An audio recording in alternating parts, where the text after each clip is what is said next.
অত্যন্ত উপকারী এবং পুষ্টিগুণ সমৃদ্ধ একটি শাক হচ্ছে লাউ শাক।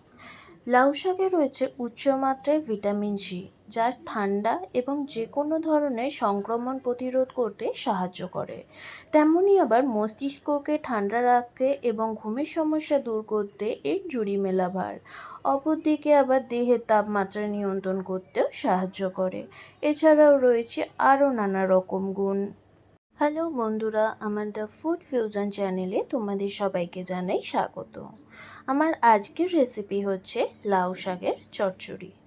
লাউ শাকের চচ্চড়ি বানানোর জন্য আমি এখানে প্রথমেই লাউ শাকটাকে কেটে নিয়েছি, ডাঁটা আর শাকটা, আর নিয়েছি বেগুন আর আলু ডুমো ডুমো করে কেটে। এবার আমি এগুলোকে নুন আর হলুদ দিয়ে ভালোভাবে সিদ্ধ করে নেব। এদিকে আমি একটা কড়াই বসিয়ে তেল গরম করে তার মধ্যে দিয়ে দিয়েছি এক মুঠো বড়ি। বড়িটাকে আমি খুব ভালোভাবে লাল লাল করে ভেজে নেব।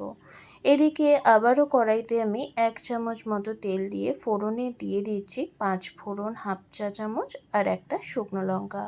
ফোড়নটা খুব ভালোভাবে ভাজা হয়ে গেলে আমি এখানে অ্যাড করে দেব সিদ্ধ করে রাখা শাকটা।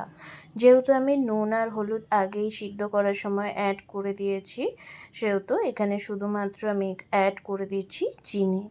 এখানে আমি 1.5 চামচ মতো চিনি ইউজ করেছি। তোমরা যদি মিষ্টি পছন্দ না করো তাহলে হাফ চা চামচ এখানে চিনি অ্যাড করো। তারপরে আমি এর মধ্যে দিয়ে দিলাম ভেজে রাখা বড়িগুলো। খুব ভালোভাবে মিডিয়াম টু হাই ফ্লেমে রেখে আমি মাখা মাখা করে শাকটাকে নেড়ে নিচ্ছি।